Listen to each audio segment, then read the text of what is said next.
Ads లేకుండా latest episodes చూడండి.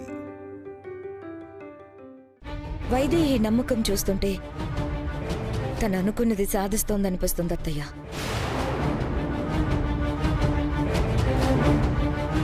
వాళ్ళ బంధం ముందు విధే ఓడిపోయింది. ఎవరో చేసిన కుట్రలు నిలబడతాయా? వైదేహినే గెలుస్తుంది. ఇదేంటి ఇలా లుక్కిస్తోంది? ఇది మా వైపా లేకపోతే వాలి అనుమానిస్తున్నట్టు వాళ్ల వైపా? ఏం తెలుస్తుంది వైదేహి? ఇక్కడ నీకు తప్ప ఇంకెవరికైనా చోటు కనీసం ఇంతైనా ఉందని నీకనిపిస్తుందా? నీకు మాత్రమే హక్కున్న నా మీద వేరొకరికి హక్కెలా ఇవ్వగలను? వైదేహి, వాలితో మాట్లాడాను. అక్క, ఒకవేళ వాడేమన్నా చేసుంటాడేమో, చేస్తే నాతో చెప్తాడు కదా అని బయట పెట్టించడానికి ప్రయత్నించాను. కాని వాడికి తెలీదంటున్నాడు. మమ్మల్ని అక్కడ గదిలో బంధించారు కదా, నేనెలా చేస్తాను? నువ్వే ఏదన్నా చేసుంటావని అనుకుంటున్నానని తిరిగి నన్నే అంటున్నాడు. నిజంగానే వాడికేం తెలీదా? లేకపోతే నా మీద అనుమానముండి చెప్పడం లేదా? నీ మీద అనుమానం లేకపోయినా చెప్పడక్కా. తప్పు చేశానని ఎప్పుడు బయట పెట్టుకోడు, ఎంత తెలిసిన వాళ్ళ దగ్గరైనా సరే. నిజమే, ఈసారి వాడు అస్సలు ఛాన్స్ తీసుకోడు. మరి ఏం జరిగిందో ఎలా తెలుసుకోవడం? రాజ్యలక్ష్మితో మాట్లాడితే ఏదైనా ఆధారం దొరికే అవకాశం ఉంటుందేమో. నేను అదే ఆలోచిస్తున్నానక్కా. రాజ్యలక్ష్మితో మాట్లాడితేనే ఒక పరిష్కారం దొరుకుతుంది. అయితే నేను వెళ్ళి మాట్లాడతాను. మాట్లాడాల్సింది నువ్వు కాదు, నేను. అసలేం జరిగింది? తనేమైనా పొరపడిందా? మొత్తం అన్నీ అడిగి తెలుసుకోవాలి. రేపు సూర్యాస్తమయంలోగా బావ నిర్దోషి అని నిరూపించాలి. సరే, జాగ్రత్తగా మాట్లాడు. అలాగే వాలి స్వాహత్తేల మీద ఒక కన్నేసుంచక్క. వాళ్ళెన్ని చెప్పినా నాకు వాళ్ల మీదనే అనుమానంగా ఉంది. నా అనుమానం కూడా అదే. వాళ్ళకి ఇంకా క్లోజ్గా ఉండి నిజం బయటపెట్టడానికి ప్రయత్నిస్తాను. కానీ తాళి కట్టించుకున్న భార్య ఎలా ఉండాలో, భర్తకి కష్టం వచ్చినప్పుడు ఎలా తోడుండాలో నిన్ను చూసి నేర్చుకున్నాను. నాకు గర్వంగా ఉంది వైదేహి. నువ్వు తప్పకుండా గెలుస్తావు. నువ్విలాగే తోడుగా ఉంటే తప్పకుండా గెలుస్తానక్క. నువ్వు వాలి సంగతి చూడు, నేను రాజలక్ష్మితో మాట్లాడతాను.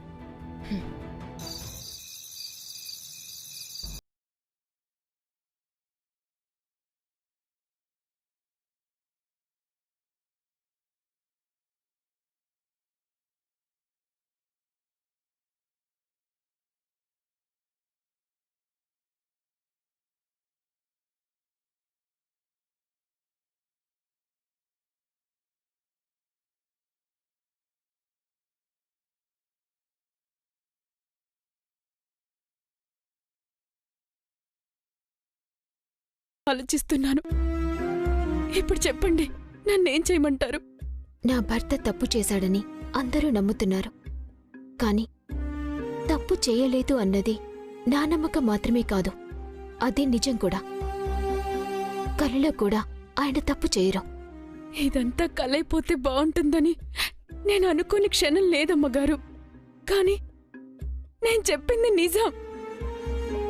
రాత్రి మీ అందరికీ కనిపించింది నిజం. నన్ను చదివించి నాకు భవిష్యత్తునిచ్చిన ఆయన మీద నిందలు వేస్తానా? రాత్రి బాబుగారు నన్ను పిలిచింది నిజం. నేను విన్నది నిజం. అక్కడ జరిగింది నిజం. నిజం. అందరి ముందు అమ్మవారి మీద ప్రమాణం చేసి చెప్పమన్నారు కాబట్టి అబద్ధం చెప్పలేకపోయాను. జరిగింది జరిగినట్టు చెప్పానమ్మా. లేదంటే నా జీవితం ఎలాగో నాశనమైపోయింది. మీకే అన్యాయం జరగకూడదని జరిగింది జరిగినట్టు చెప్పుండేదాన్ని. నేనిక్కడికొచ్చింది తప్పుని ఒప్పు చేయటానికి, ఒప్పుని తప్పు చేయటానికి కాదు రాజ్యలక్ష్మి. నిజమేంటో తెలుసుకోవటానికి, నా పసుపు కుంకాలు కాపాడుకోటానికి. అవి ఇప్పుడు నీ చేతుల్లో ఉన్నాయి. చెప్పండి అమ్మగారు, మీకోసం ఏం చేయమన్నా చేస్తాను.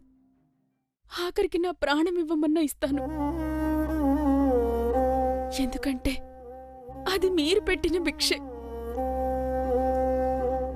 ఆ రోజు మీరు బాబుగారు నన్ను కాపాడిన ప్రాణాలివి. లేదంటే ఆ రోజే నా ప్రాణాలు పోయుండేవి. అందుకే మీకోసం నా ప్రాణాలు ఉపయోగపడతాయంటే సంతోషంగా ఇచ్చేస్తాను.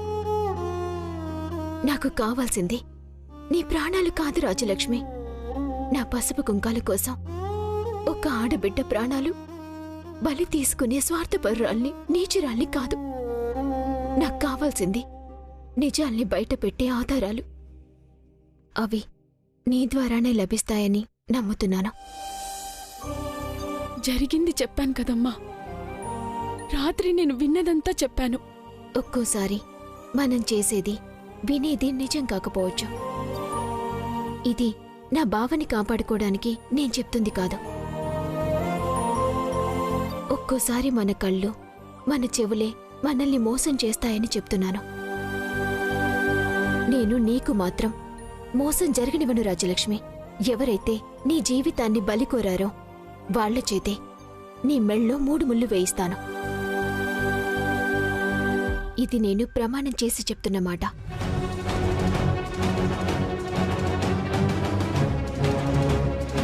కాదు, అలాంటి వాడు నీకు భర్తగా అవసరం లేదు అనుకుంటే ఉరితాడుకి వేలాడదీయిస్తాను. ఏది ఏమైనా రేపు సూర్యాస్తమయంలోగా అతన్ని నీ ముందు పెడతాను. అమ్మగారు, కానీ రాత్రి నీ పక్కన ఉన్నది నా బావే అయితే ఇంకెవండి తెచ్చి నిలబెడతాను అని నీ సందేహం కదా. చెప్పాను కదా, మనం చూసే చాలా నిజాలు ఎండమావుల్లాంటివి. అక్కడ నీళ్లు లేకపోయినా ఉన్నట్టు ఎలా భ్రమపడతామో, ఇక్కడ నిజం లేకపోయినా నిజమే అన్నట్టు భ్రమపడతాం. ఆ భ్రమని నేను తొలగిస్తాను. నిన్న నువ్వు చెప్పిందాన్ని బట్టి నీ దృష్టిలో నా భర్తే ఆ స్థానంలో ఉంటాడని నాకు తెలుసు. కాని నీ మనసును అడిగితే సమాధానం దొరుకుతుంది. నన్ను పాడు చేసింది దేవాంశు బాబుగారు కాకపోతే అంతకన్నా సంతోషించే విషయం మరొకటి ఉండదమ్మా. నా బతుకు నాశనమైపోయినందుకు కూడా నేను బాధపడ్ను.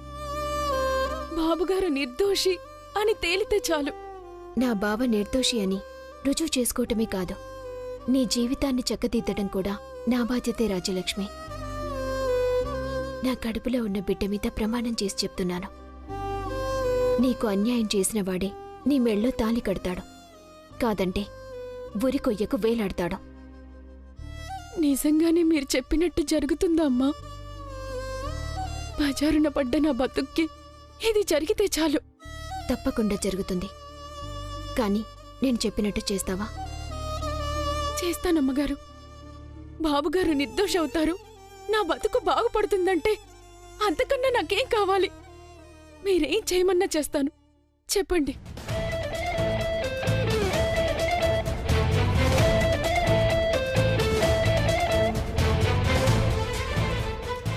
అలాగే అమ్మా, మీరు చెప్పినట్టే చేస్తాను. ఇది చాలు రాజలక్ష్మి. ఎలా దొరకడో చూద్దాం.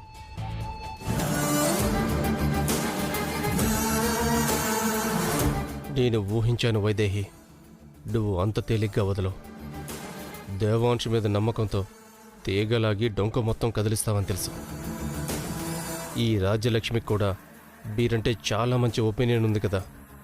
మీకోసం ప్రాణం కూడా ఇచ్చేస్తుంది. కాబట్టి అది ప్రాణాలతో ఉండకూడదు. దీని చావు కూడా దేవాంశ్ వైదేహీల మెడకి చుట్టుకోవాలి.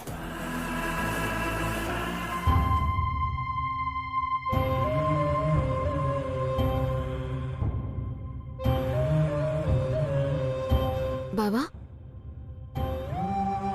ఇక్కడున్నావా బావా? నువ్వెక్కడికెళ్ళావు వైదేహి? ఈ పరిస్థితిలో నువ్విక్కడికి రావడమే ఎక్కువ. మళ్ళీ ఈ టైంలో అటు ఇటు ఎందుకు తిరుగుతున్నావు? ఇక్కడ పరిస్థితులు మనకి అనుకూలంగా లేవని తెలుసు కదా. తెలుసు బావా, అందుకే కదా దానికి కారణమైన వాళ్ళ గురించి తెలుసుకునే ప్రయత్నం చేస్తున్నాను. నువ్వు ఏ తప్పు చేయలేదని నిరూపించాలి బావా. నీ మీద ఈ నింద పడేలా చేసిన వాళ్ళని బయట పెట్టాలి. అంతవరకు నేను ఏ పరిస్థితిలో ఉన్నది ఆలోచించేది లేదు. ఉంటే మనం ముగ్గురం బావా, లేదంటే ఎవ్వరూ ఉండం. వైదేహి, అవును బావా. మన పైన కక్ష సాధించాలనుకొని ఎవరో నువ్వు చేయని తప్పుకి దోషిని చేస్తుంటే చూస్తూ ఊరుకుంటానా? వదలను బావా. ఇప్పుడు నిజమేంటో తెలుసుకోవటానికి రాజ్యలక్ష్మిని కలిసొస్తున్నాను బావా. నిజమేంటో అందరి సమక్షంలో అమ్మవారి మీద ప్రమాణం చేసి మరీ చెప్పింది కదా వైదేహి. ఇంక నువ్వెళ్ళి కనుక్కునేదేముంది?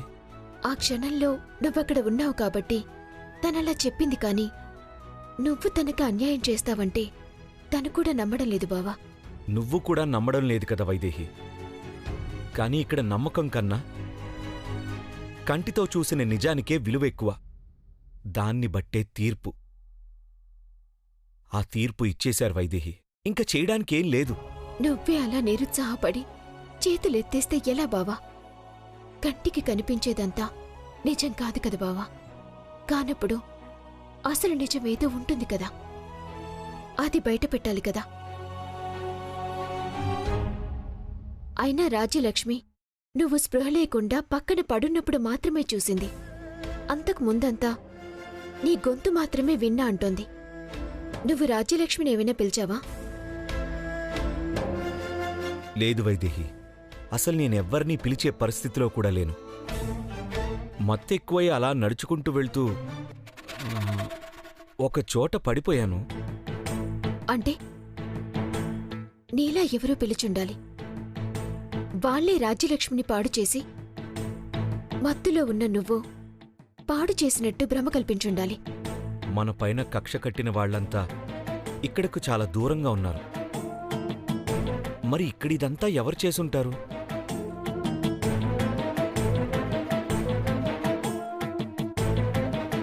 అదే అర్థం కావడం లేదు బావా. వాలి స్వాహాలు ఇక్కడ గదిలో ఉండగా ఎవరు చేసుంటారు? చెయ్యాల్సిందంతా చేసి ఎక్కడో కలుగులో దాక్కున్నారు. పొగ పెడితే వాళ్లే బయటికొస్తారు బావా. ఆల్రెడీ పొగ పెట్టాను బావా. ఆ చంద్రుణ్ణి కమ్మిన మబ్బుల్లా మన జీవితాన్ని కమ్మిన ఈ మబ్బులు రేపటికి తొలగిపోతాయి. భోంచేద్దు కాని పద బావా. అమ్మా,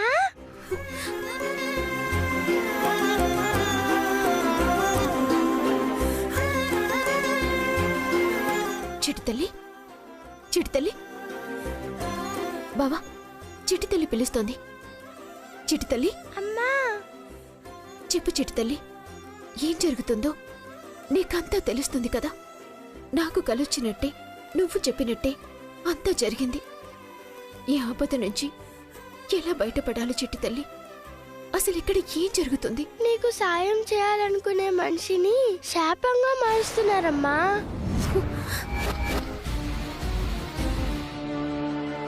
ఏమంటున్నావు చిట్టితల్లి? నీకు ఎవరైతే సాయం చేయాలనుకుంటున్నారో వాళ్ళే నీకు శాపం అయ్యేలా చేయబోతున్నారమ్మా. ఏమైంది వైదేహి? చిట్టితల్లి ఏం చెప్తుంది? రాజ్యలక్ష్మిని ఏదో చేయబోతున్నారంట బావా.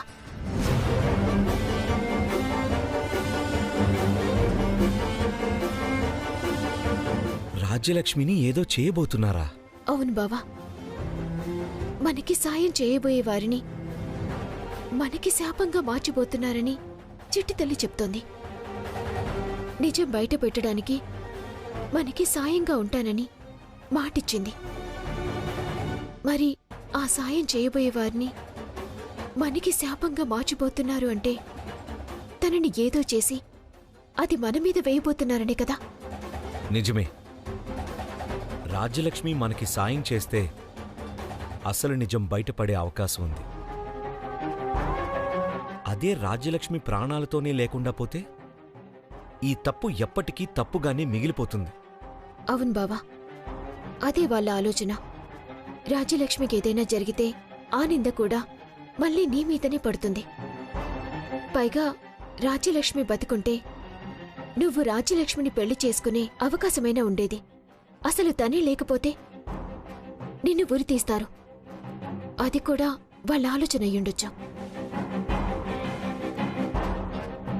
వాళ్ళకి ఆ అవకాశం ఇవ్వను బావా. రాజ్యలక్ష్మిని కాపాడుతాను, నిన్ను కాపాడుకుంటాను.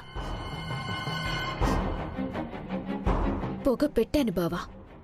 తెల్లారేసరికల్లా కలుగులోంచి ఎలుక బయటికొచ్చి బోన్లో చిక్కుకుంటుంది.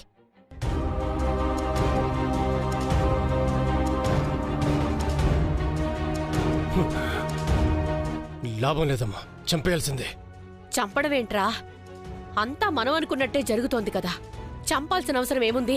నేను అలాగే అనుకున్నానమ్మా. అది ప్రాణాలతో ఉంటేనే దేవాంశ్ తనని పాడు చేశాడని చెప్తుందని అప్పుడు ప్రాణాలతో వదిలేశాను. కానీ ఇప్పుడు దాన్ని అడ్డం పెట్టుకుని దేవాంశ్ని నిర్దోషిగా నిరూపించాలని వైదేహి ప్రయత్నం చేస్తుంది.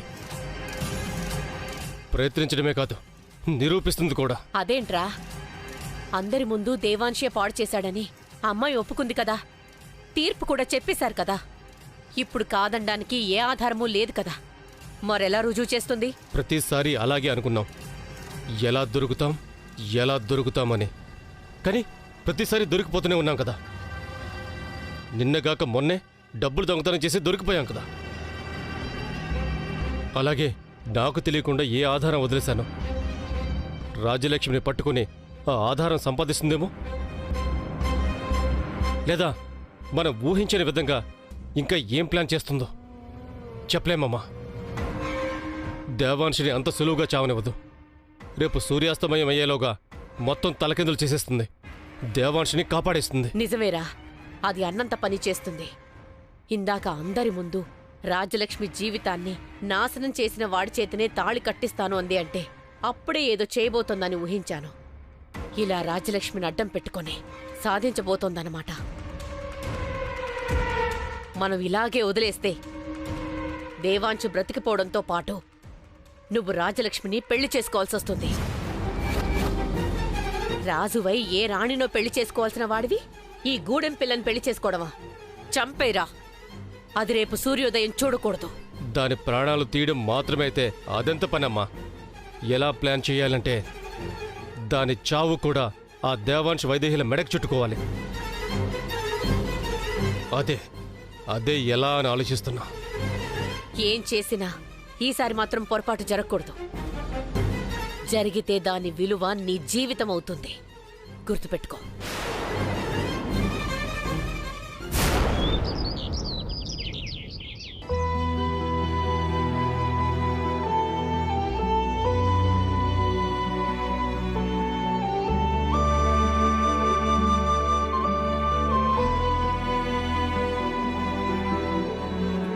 ఇంకా 10 గంటలే ఉందత్తయ్యా. దేవాంశ్ తన నిర్ణయం మార్చుకునేలా కనిపించటం లేదు. మరదలి ప్రేమ కోసం, ఆ ప్రేమ కళంకం కాకూడదని తన ప్రాణాల్ని వదులుకోవడానికి సిద్ధపడుతున్నాడు. ఎలా చెప్తే వింటాడు? ఇంకెవరు చెప్తే వింటాడు? ఏం చెయ్యాలో ఏమో నాకు తోచడం లేదు కౌసల్య. వైదేహేమో నిజం బయటపడుతుంది, దేవాంశ్ నిర్దోషిగా బయటపడతాడు అంటోంది. మనకేమో ఒక్కో క్షణం దగ్గర పడే కొద్దీ భయం పెరిగిపోతోంది. ఈ పరిస్థితుల్లో భయపడకుండా ఎలా ఉండగలం? భయం ఉంటుంది, కానీ నమ్మకం మాత్రం వదులుకోకూడదు. నిజం బయటపడ్డానికి ఒక్క క్షణం చాలు, కానీ అది మనదైన క్షణం కావాలి. నాకా నమ్మకం ఉందత్తయ్య.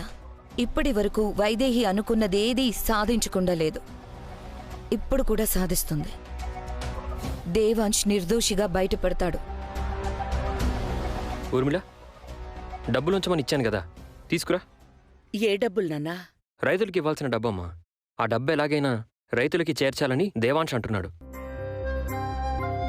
వాడి మీద పడ్డ నింద నుంచి ఎలా బయటపడాలో ఆలోచించకుండా, వాడికి జీవితమే లేకుండా చెయ్యాలని చూస్తున్న వారి కోసం దేవాంశ్ ఆలోచిస్తున్నాడా?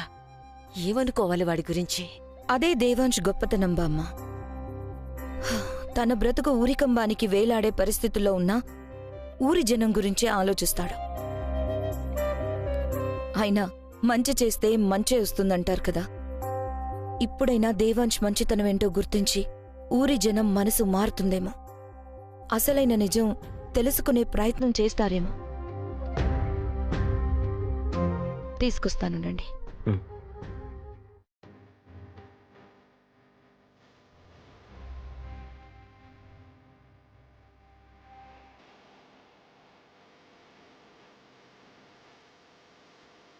చేసిన వాళ్ళనైనా ఆ దేవుడు క్షమించి వదిలిపెడతాడేమో గాని తప్పు చేయని వాళ్ళని మాత్రం శిక్షించడు. అందుకే దేవాంశు శిక్ష నుంచి తప్పించుకుంటాడనే నమ్మకం ఉంది.